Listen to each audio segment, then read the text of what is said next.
Hello दोस्तों, स्वागत है आपका अपने चल तैयारी जीत में। आज हम देखने वाले हैं छत्तीसगढ़ अगस्त मासिक टेस्ट 2022-23 का हल, यानी मासिक आंकलन 2022-23 माह अगस्त 2022 कक्षा 12वीं के विषय व्यवसाय अध्ययन का हल। यानी यहाँ पर सभी प्रश्नों के आपको हल मिलने वाले हैं। इस सब्जेक्ट से संबंधित जितने भी आपके यहाँ पर डाउट हैं तो कमेंट में जाकर कमेंट कर दीजिएगा। यदि आपको PDF चाहिए तो इसका लिंक आपको डिस्क्रिप्शन में मिल जाता है। यदि नहीं मिलता है तो आपको कमेंट कर देना है, जिससे कि आपको उसका PDF प्राप्त किया जा सके, यानी प्रदान कर सकें।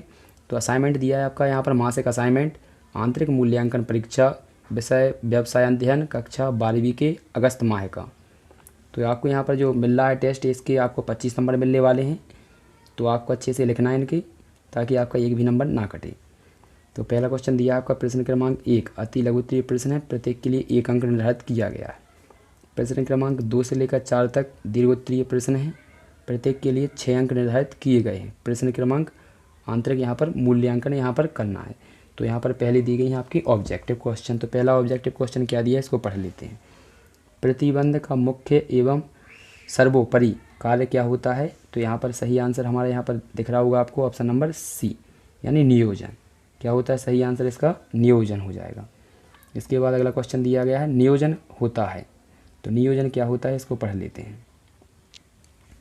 नियोजन होता है भूतकाल के लिए, वर्तमान काल के लिए, भविष्य काल के लिए, या इनमें से कोई नहीं। तो इसका सही आंसर है हमारा भविष्य काल के लिए। तो उत्तर अच्छे से देखते चलिए।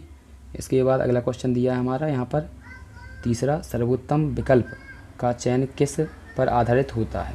तो यहाँ पर पूर्वानुमान के, लक्ष्य निर्धारण के, या वैकल्पिक योजना के लिए, या नीतियाँ। तो इसका हमारा सही आंसर हो जाएगा वैकल्पिक योजना। क्या हो जाएगा इसका सही आंसर? आपका वैकल्पिक योजना सही आंसर हो जाएगा। इसके बाद अगला क्वेश्चन देख लेते हैं, चौथा। तो ये रहा हमारा चौथा क्वेश्चन। नियोजन भविष्य को पकड़ने के लिए बनाया गया पिंजड़ा किसने कहा है? हार्ट, हेनरी, यहाँ पर आपको ऑप्शन दिए गए हैं। तो इसका हमारा सही आंसर हो जाएगा एलेन। एलेन ने कहा था इसका सही कथन, ये एलेन का कथन है। इसके बाद क्वेश्चन नंबर हम देख लेते हैं अगला। यहाँ पर आपका दिया गया है, यहाँ पर एक शब्द या एक वाक्य में उत्तर देना है। तो यहाँ पर आंसर देखते चलिए, अच्छे से आपको दिख रहे होंगे। तो क्वेश्चन हमारा यहाँ पर दिया है किसी कार्य को किस प्रकार से संपादित करना है उसे क्या कहते हैं? तो औपचारिक संगठन कहा जाता है। तो इसका सही आंसर हो जाएगा औपचारिक संगठन। इसके बाद नियोजन प्रक्रिया का यहाँ पर घनिष्ठ संबंध प्रतिबंध की किस प्रक्रिया से है? तो इसका हो जाएगा नियंत्रण से। नियोजन के 5 M कौन कौन से हैं? तो आपके 5 M यहाँ पर दिख रहे होंगे। पहला है हमारा मनी, दूसरा मैन पावर, तीसरा मटेरियल्स, चौथा आपका मशीनरी, और 5वां आपका मेथड्स। तो यहाँ पर ये हो जाएंगे, आपको अच्छे से नोट डाउन को कर लेना है। ये देख लीजिए पाँचों। तो यहाँ पर हिंदी लिखी हुई है इनकी नीचे, मुद्रा, मानव, माल, मशीन और नियम। ये आपके आंसर हो जाएंगे इनके। इसके बाद अगला क्वेश्चन देख लेते हैं। तो अगला क्वेश्चन हमारा क्या दिया गया है, प्रश्न क्रमांक 2 दिया गया है, इसको देख लेते हैं। ये 6 का है आपका, कोई 6 करना है। तो इसमें लिखा है नियोजन कार्य में कौन कौन सी बाधाएं आती हैं, समझाइए कोई 6। तो कोई 6 आपको यहाँ पर लिखनी है। तो देख लीजिए अच्छे से, इनको यहाँ पर अच्छे से नोट डाउन कर लेना है। तो यहाँ पर है, यहाँ पर व्ययपूर्ण कार्य, भावी घटनाओं को की अनिश्चितता, ये आपकी हेडिंग्स हैं। तो इनको अच्छे से आपको नोट डाउन करते चलना है। यहाँ पर अंडरलाइन कर लीजिएगा और इनके नीचे, ठीक है, यहाँ से यहाँ तक लिखना है, इसको यहाँ तक लिख लेना है। इसके बाद अगली हेडिंग देखेंगे हम, क्योंकि 6 लिखना है।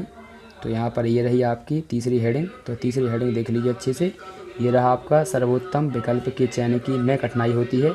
तो यहाँ से यहाँ तक रहा आपका ये आंसर। इसके बाद हमारा चौथा, यहाँ पर नीरस कार्य, यानी जिसमें हमें कोई अच्छा नहीं लगता है कुछ भी चीज़, तो उसे नीरस कार्य बोलते हैं। इसका हमारा सही आंसर हो जाएगा यहाँ तक। इसके बाद ये 5वीं हेडिंग ये रही हमारी, 5वीं और 6वीं हेडिंग, क्योंकि आपको यहाँ पर 6 हेडिंग लिखनी है। तो आपको अच्छे से लिख लेना है। ये लोच का अभाव और यहाँ पर मनोवैज्ञानिक बाधाएं, ये आपके आंसर हो जाएंगे। ये हमारा क्वेश्चन का लास्ट था यहाँ पर। इसके बाद अगला क्वेश्चन देखते हैं। ये अथवा का है आपका। तो अथवा दिया गया है, आपको अथवा नहीं लिखना है यहाँ पर। तो यहाँ पर लिखा है नियोजन की आवश्यकता क्यों पड़ती है, किन्हीं यहाँ पर 6 यहाँ पर महत्व समझाइए। तो यहाँ पर हमारा लिया गया है। यहाँ से तीसरा क्वेश्चन देख लेते हैं। दूसरे क्वेश्चन का हम आंसर देख चुके हैं। तो यहाँ पर लिखा है औपचारिक, अनौपचारिक से आप क्या समझते हैं? यह अनौपचारिक यानी औपचारिक संगठनों से किस प्रकार से भिन्न होता है? 4 अंतर लिखना है। यानी औपचारिक और अनौपचारिक में हमें 4 अंतर यहाँ पर लिखना है। तो यहाँ पर हमारा दिया गया है अनौपचारिक, यहाँ पर संगठन से आप क्या अभिप्राय है, तो यहाँ पर आपको ये आंसर लिखता हुआ यहाँ पर अच्छे से दिख रहा होगा, तो इनको आप नोट डाउन कर लीजिए। इसके बाद आगे देख लेते हैं। तो आगे हमारा दिया गया है इसमें अंतर औपचारिक और अनौपचारिक में, तो यहाँ से अच्छे से नोट डाउन इसको कर लीजिए। ये आपके अंतर दिए गए हैं, आपको कितने अंतर लिखने हैं तो यहाँ से आपको नोट डाउन कर लेना है। आप इनमें से जो चाहें यहाँ से नोट डाउन कर सकते हैं, लेकिन आप जिस साइड से यहाँ से लिखेंगे तो इस साइड भी वही पॉइंट लिखना होगा आपको। ठीक है, कितने पॉइंट यहाँ पर लिखने हैं, आपको 6 लिखना है। तो यहाँ पर ये 6 ही पॉइंट आपको यहाँ से नोट डाउन कर लेने हैं, क्योंकि ये 7 दिए गए हैं तो आप इनमें से कोई 6 करेंगे।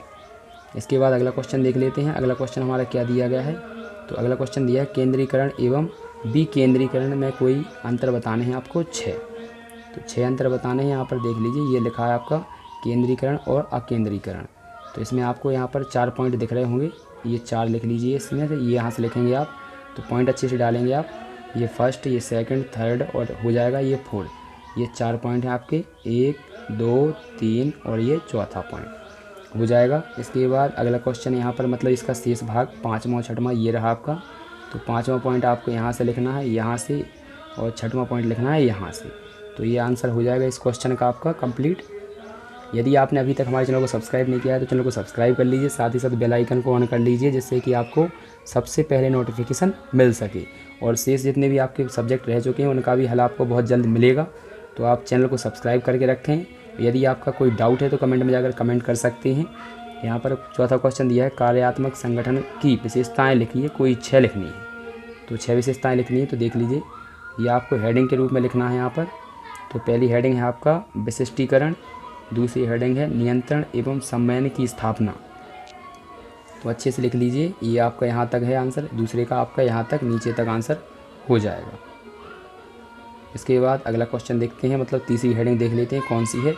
तो ये रही हमारी तीसरी और चौथी हेडिंग यहाँ तक, तो इसको भी लिख लीजिएगा। प्रतिबंधीकरण, यहाँ पर कुशलता की वृद्धि, यहाँ पर ये प्रयत्नों की न्यूनतम दोहराई। तो यहाँ से ये हेडिंगों के नाम लिखते चलिए, ये आंसर लिखेंगे आप। इसके बाद 2 हेडिंग और रह चुकी हैं हमारी, 5वीं और 6वीं। तो ये रही आपकी 5वीं और 6वीं हेडिंग, इनको भी अच्छे से नोट डाउन कर लीजिए। क्या दी गई हमारी 5वीं और 6वीं हेडिंग, यहाँ पर लिखा है संगठन के इस प्रारूप में सभी कार्य क्रियाओं को समान महत्व दिया जाता है। और इसमें क्या लिखा हुआ, प्रशिक्षण में सहायक, यह कर्मचारियों के प्रशिक्षण में सहायक है क्योंकि इसके अंतर्गत कर्मचारियों के सीमित कौशल पर भी ध्यान केंद्रित होता है। उदाहरण के लिए वित्त विभाग के कर्मचारियों को केवल वित्तीय मुद्दों से संबंधित प्रशिक्षण ही नहीं दिया जाता बल्कि अन्य से भी दिया जाता है। तो यहाँ पर हमारा जो वीडियो है वो एंड होता है। यदि आपने हमारे चैनल को सब्सक्राइब किया है तो इसके लिए बहुत बहुत धन्यवाद। तो मिलते हैं अगली वीडियो में, तब तक के लिए जय हिंद, जय भारत।